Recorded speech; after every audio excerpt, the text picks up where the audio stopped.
What's up, dudes, dudettes? So today we're going to be talking about lead guitar, and what we're going to be covering for lead guitar is going to be just some real simple pointers. First, matching into your harmony. Things to do when you're not taking a solo. It's probably the most important part because it's probably 3/4 of the song. What to do when you are taking a solo.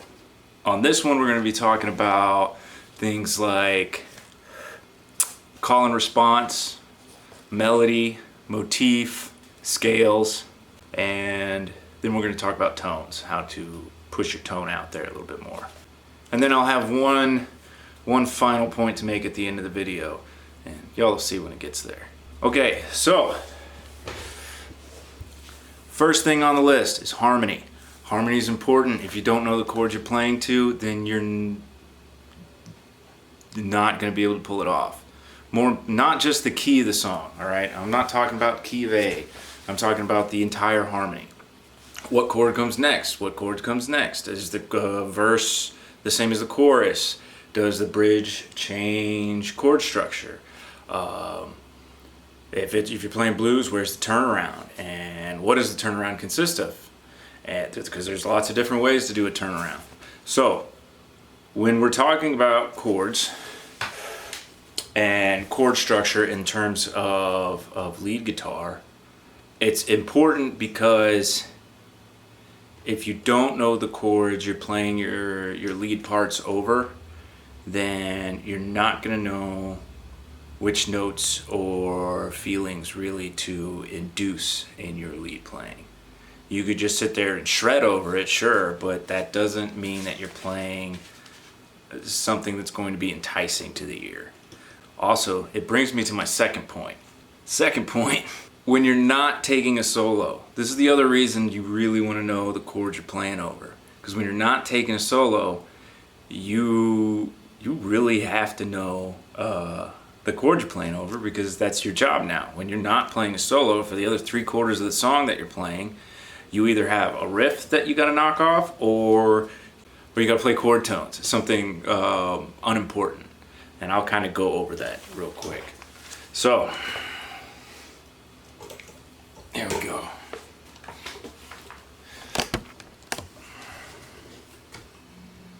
Alright, so say the chords like E, D, and A are the ones you're playing. You're not going to play it with your strap over your strings.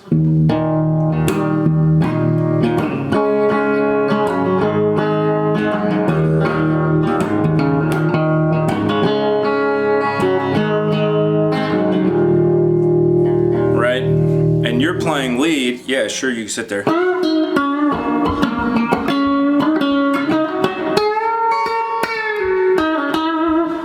And that sounds all good and stuff. But if you're playing, if the singer's singing, then you're going to be stepping all over them. So you need to sit back and do things that are a little less important. So maybe think about some chord tones that are going to kind of match with it. So we had the E major, so we could...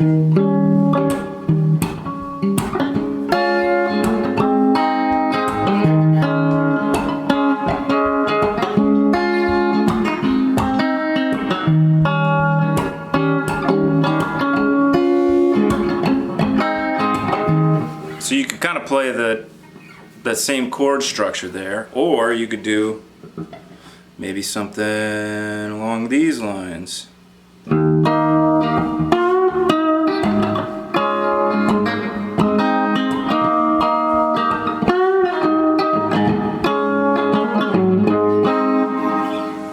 And there you're kind of playing a couple neat little licks. Come on, camera. You know where I am. Alright, so in there you're playing kind of a couple neat little licks, but at the same time you're not doing anything overly important, so you're sitting in the mix a little bit better, and you're not stepping on what the singer's doing. And that's real important. It's real important no matter what instrument you're playing. When somebody is singing a song, you don't step on them. You give them the space they need. I am really getting sick and tired of this autofocus. Oh yeah, that's the other thing.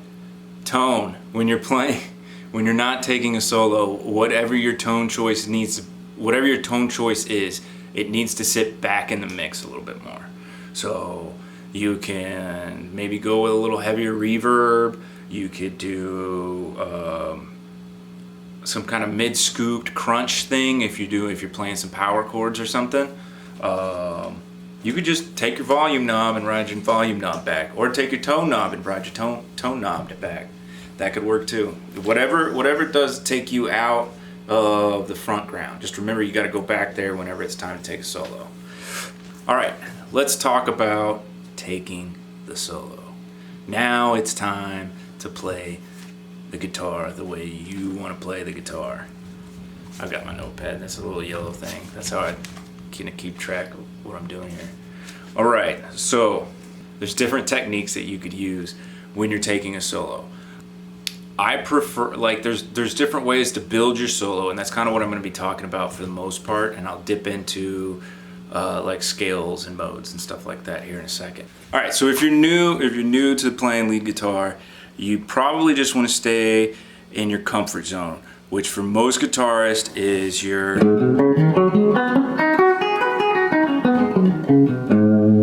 box 1 pentatonic scale.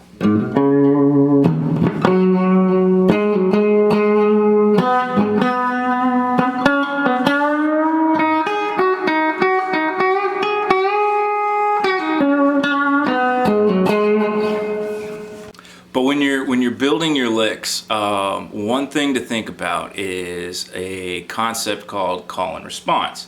Now, this concept kind of dates back to like early America, where the African American churches would have a pastor who would make a call out to the congregation, and the congregation would respond. It developed from there into their music, and still has a very strong standing, and it's something that any good improvisational musician knows how to use call and response methods to basically play their solos. So I'll give you a quick.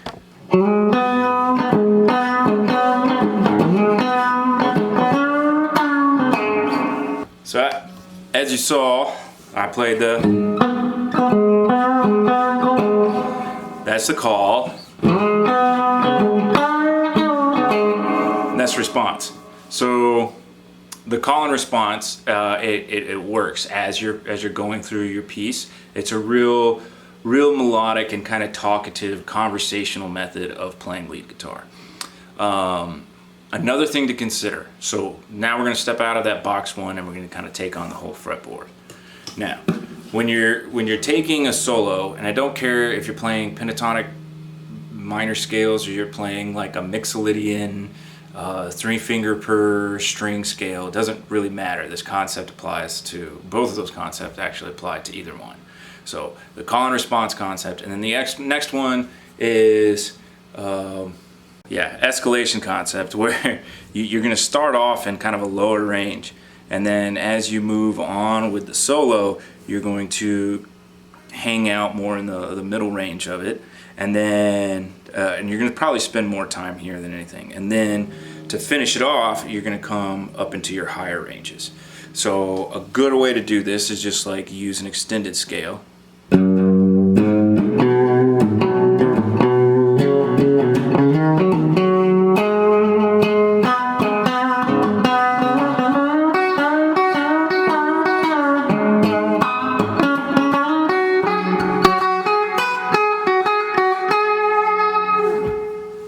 I'm making this up as I go. I didn't prepare any of these. I just figured I'd be able to knock it out because that's what I do.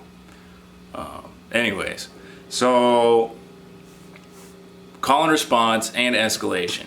Especially escalation is definitely good if you're taking a solo over like more than 12 bars, I would think. So if you're playing a solo and you're playing like a 12-bar blues and you're going to take 2 choruses, so 24 total bars, then using escalation, it'll help you find new colors and new territory to do your art. So, all right. Next thing, melody. So you can in your solo you can still melody from the vocal line, or yeah, probably just the vocal line. I would just steal it from the vocal line. So if you've got a song, he was thinking down, da, da, da, da, da, da, da.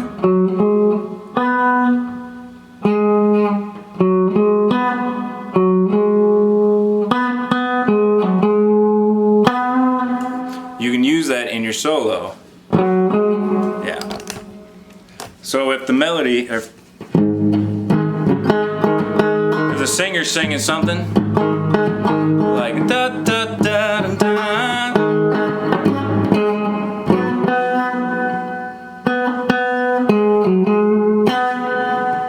da, da, da, it's a major. Da, da.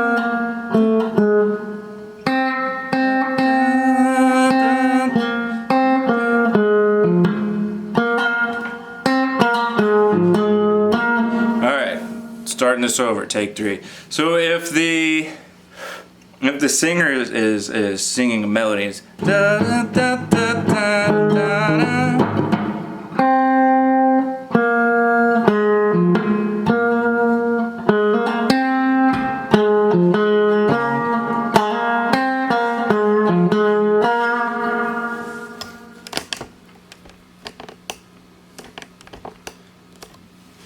If the singer's singing a melody, yeah, you just simply play the melody as part of your solo and then embellish it as you go on. So here we go. Da da da da da da da. And then you can embellish it further.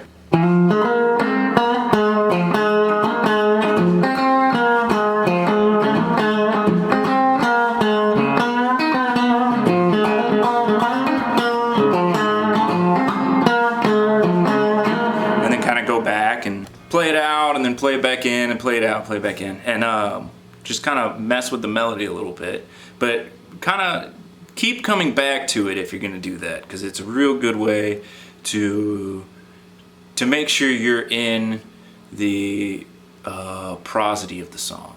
Let's talk about scales. Big bad scales. All right, so for me, I stick to pentatonic scales for like 90% of what I do. That doesn't mean I don't go outside of it. I just mean that, like, if I'm playing a song that is G Mixolydian, I'm gonna start, most personally, I start with the G minor blues scale, just the G minor pentatonic scale, and then I can embellish it. So, G Mixolydian.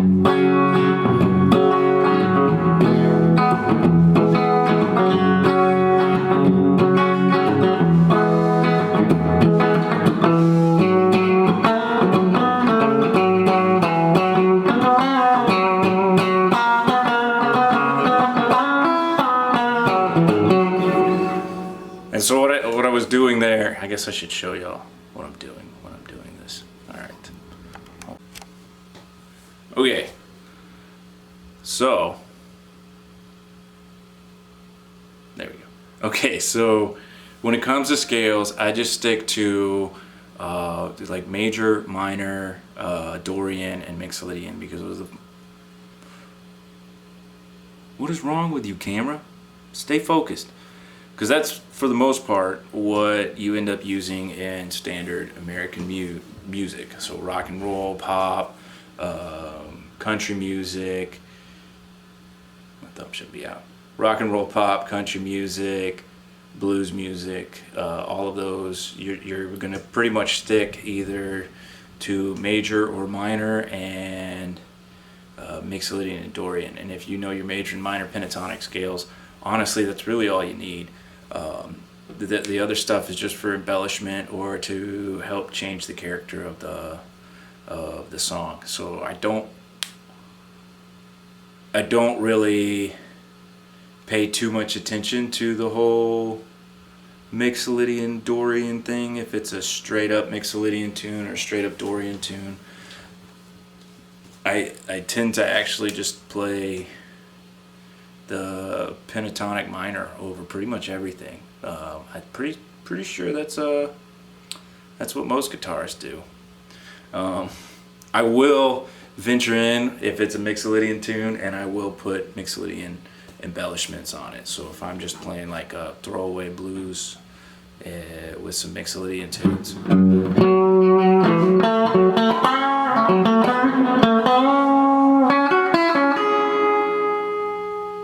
Yeah.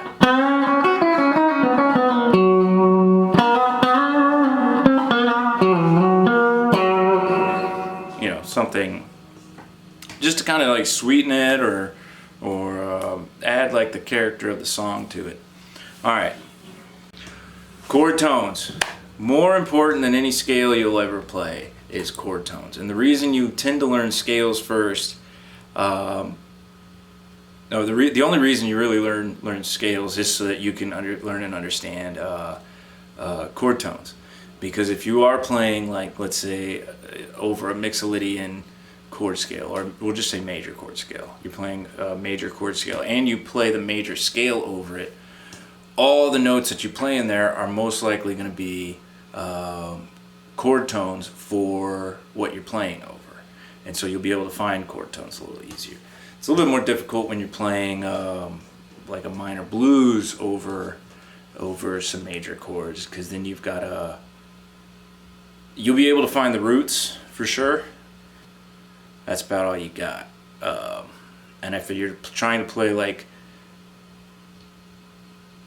a minor pentatonic scale over major chords, that's definitely like a major chord structure, not a blues chord structure, you're gonna have a hard time.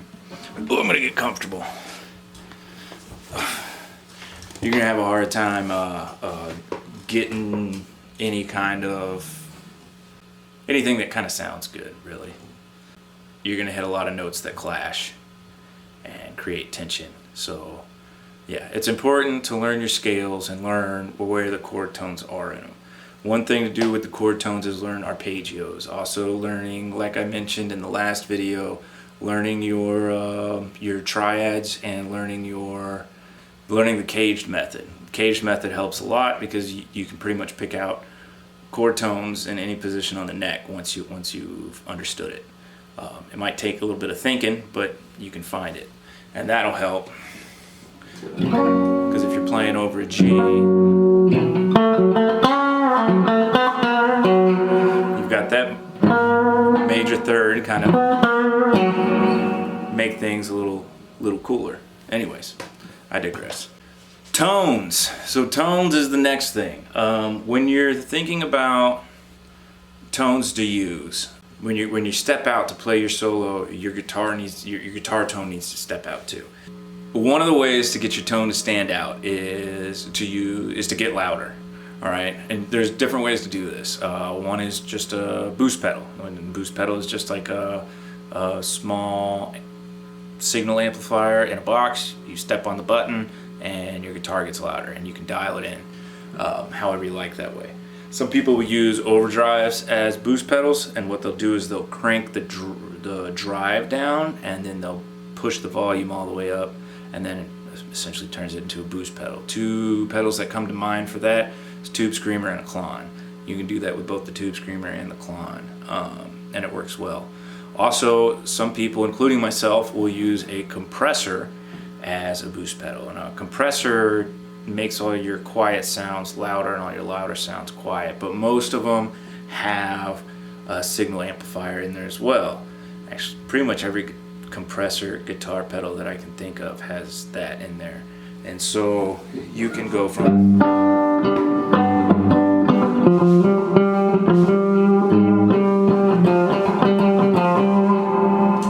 simple tones. And what I have is a Origin Effects Cali 76, the compact model.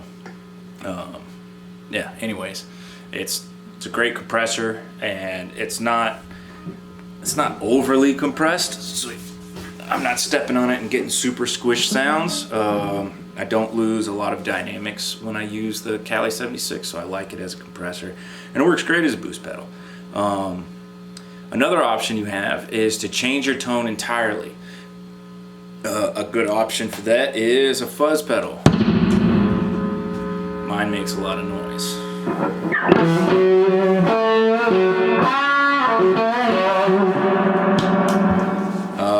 My fuzz pedal is the Rangemaster built by Halo Sailor Effects. The other option you have is an overdrive pedal. Now I have one that's kind of set up for boost. It's a King of Tone by Halo Sailor Effects. It is not a King of Tone by Analog Man. I don't have that kind of money. But this one also has a loud switch.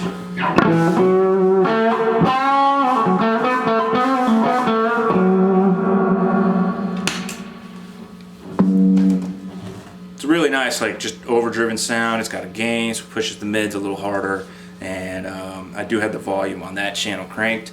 The other channel I have is the distortion channel, and this one I have the treble cranked and the gain and the volume kind of set up pretty high, and this is just a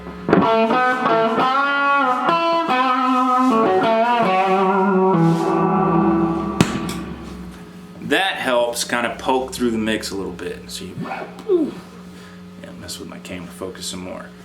And so those are some pretty standard ways to do it. Using overdrive pedals as different ways to use overdrive pedals to kind of cut through the mix. Another one I like is to use a delay pedal. So this one doesn't actually get you louder, but it makes your signal thicker. So if you and it also kind of changes your tone. So if you're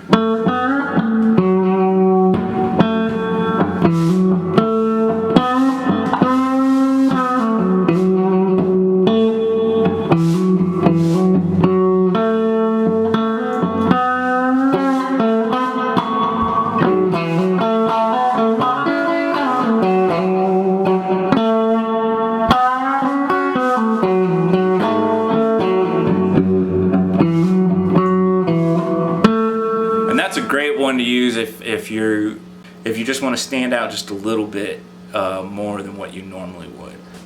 If you're like me, then your tone pretty much stays consistent throughout the song, except for maybe during a solo you'll hit an overdrive. But if you've got like a small part or a small solo, or maybe like an outro or something like that, where your guitar just needs to sound cooler than what it was sounding, then that's a good effect. And so is this next one. So this is a double take, and what this is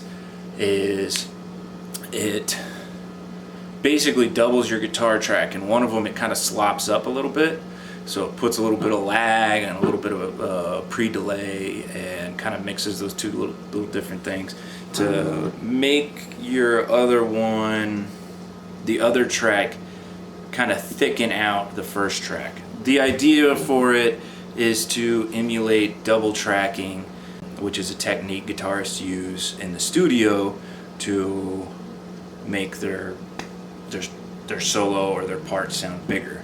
So I'll play that kind of.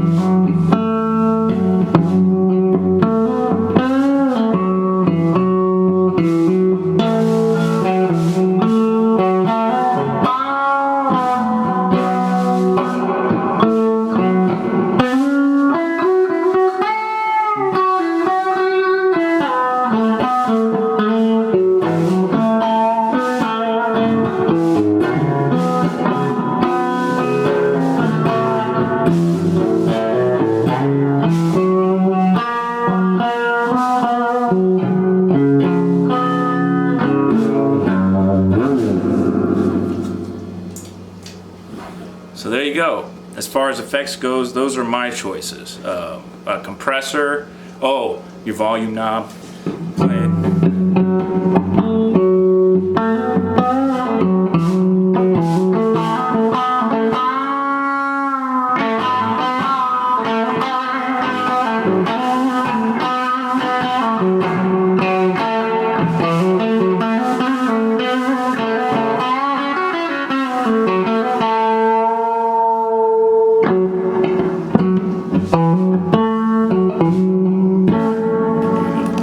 Is a great tool, and a lot of us have a tendency to just set it and forget it, but you should really take some time and play with it, and and communicate with your band also what you want to do, because it doesn't work if the band kind of doesn't help you set the mix as well. All right, here's the last tip on solo guitar. Don't blow your wad. That's it. You kind of want to build it, especially when we're talking about over like a 3-hour set or a 2-hour set or even a 1-hour set. If you go out there and your very first song, you just let it rip. There's no room to breathe. Everybody's just like, wow, he's a really good guitar player. And then after that, you're trying to catch up with that the whole time. You want to take the audience on a journey. So come out the gate with something nice and tasty. Slow it down. You're gonna hit with a couple throwaway licks, and then shred for all your life towards the end of your take. But yeah, that's my advice. Take it or leave it, and I'll see you dudes later. Oh yeah, if you don't mind, one of these 2 spots, there's a subscribe, and then there's also a like somewheres over there. If you could do me a favor and hit the subscribe and the like, I'd really appreciate that. Thank you so much.